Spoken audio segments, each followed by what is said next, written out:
um dos líderes mais poderosos do mundo, que era quase um desconhecido quando virou presidente. After years of fevered speculation about what would come after Boris Yeltsin, it all ended like this. Thank you very much, Vladimir Putin said, casually accepting the leadership of the world's largest country. Vladimir Putin, até então primeiro-ministro e ex-chefe do serviço de inteligência russo, parecia que duraria pouco no governo. Mas 25 anos depois, Putin não só continua inabalável no comando da Rússia, como é visto como uma espécie de czar do século XXI e tem deixado marcas profundas no seu país. Neste vídeo, eu conto em 4 pontos como a Rússia mudou sob Vladimir Putin. E fica comigo até o final, que eu vou mostrar o balanço que o próprio Putin fez de seu governo quando foi questionado pela BBC. Mas antes, como ele chegou até aqui? Como Putin chegou ao poder? Essa história começa em 1999, quando a Rússia ainda sofria os efeitos do desmantelamento da União Soviética e da transição de um regime comunista para um capitalista. Boris Yeltsin fazia um governo conturbado, marcado por privatizações de estatais e por uma relação difícil com o poder legislativo. E a população, ao mesmo tempo em que vivenciava avanços democráticos, sofria com a piora da economia e com uma queda drástica no poder aquisitivo. 31 de dezembro de 1999, o que era para ser uma mensagem de Ano Novo, virou um histórico discurso de renúncia de Boris Yeltsin. I ask forgiveness for not fulfilling some of the hopes of the people who believed that we could in one swoop, in one leap, jump from the grey, stagnant, totalitarian past into the radiant, wealthy and civilized future. I am leaving. I have done everything I can. Yeltsin transferiu o poder para seu premier, Vladimir Putin, que ocupava o cargo de primeiro-ministro havia apenas 4 meses. Putin havia ganhado confiança e popularidade por comandar uma vitoriosa, mas violenta, incursão militar russa na província separatista da Chechênia. Analistas dizem que Putin projetou aos russos a imagem de um líder forte e de mão firme. Meros 3 meses depois de assumir a presidência interinamente, Putin foi eleito pelo voto popular. Desde então, ele já acumula 5 mandatos, amparado por uma questionada mudança na Constituição russa. A eleição mais recente, em 2024, que Putin venceu com 87% dos votos, foi considerada fraudulenta pela oposição e por parte da comunidade internacional. Ele já é o líder há mais tempo no poder na Rússia desde Joseph Stalin, que governou a União Soviética por 26 anos, até morrer em 1953. Putin tem colocado em prática projetos tanto ambiciosos quanto autoritários que moldam a vida na Rússia. Vamos a eles. Mudanças na economia da Rússia. Um ponto-chave para a alta popularidade de Putin nos seus primeiros mandatos foi a recuperação da economia. A indústria de petróleo e gás deslanchou, fazendo da Rússia um grande exportador de combustível. Esse setor, é claro, sofreu um baque recente quando perdeu o mercado na Europa por causa da guerra na Ucrânia. Mesmo assim, continuou exportando para países como China e Índia e voltou a aumentar as vendas para a própria Europa.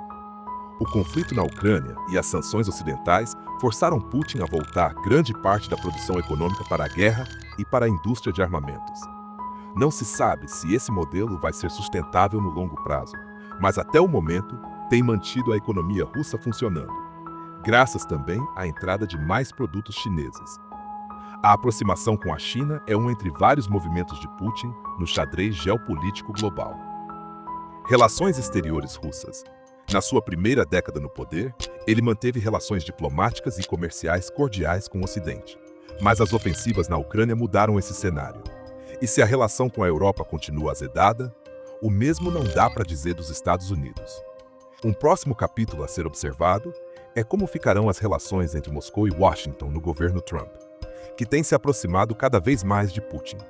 Enquanto isso, o presidente russo avança sua influência na África. A Rússia é hoje a segunda maior exportadora de armas para a África subsaariana, atrás só da China.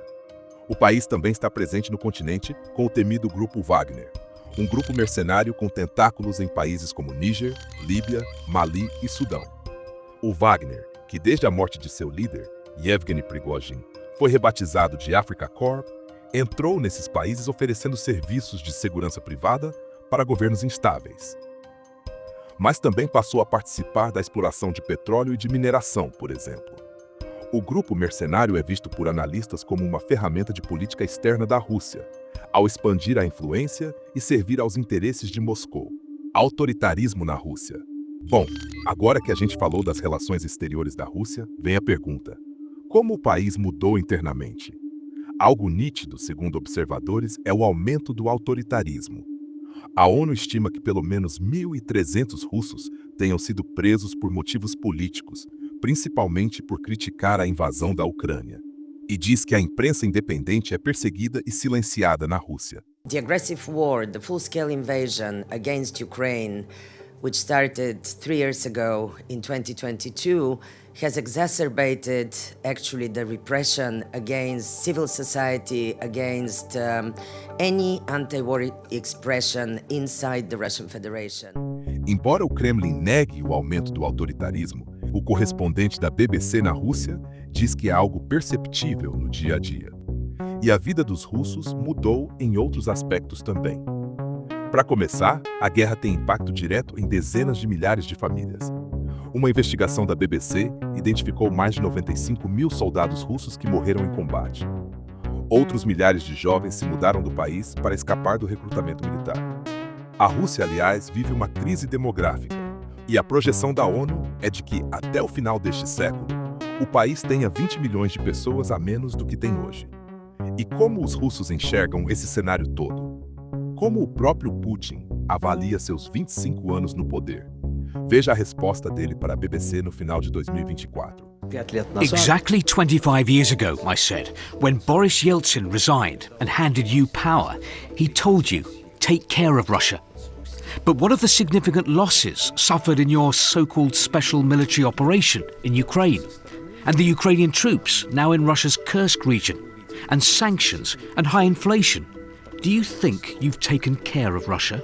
Вы уберегли свою страну? Да, я считаю, что не просто уберег. Yes, I haven't just taken care of it. I think we've pulled back from the edge of the abyss. Вело нас к полному. With everything that was happening to Russia before that, we were heading towards a complete, total loss of our sovereignty. And without sovereignty, Russia cannot exist as an independent state. Conta pra gente nos comentários o que você achou da história de Putin no poder por 25 anos. Não se esqueça de deixar o like e seguir o canal para não perder nenhum dos nossos documentários. Agora, fique com este documentário que mostra como o Brasil chegou à beira da falência. A história vai te surpreender.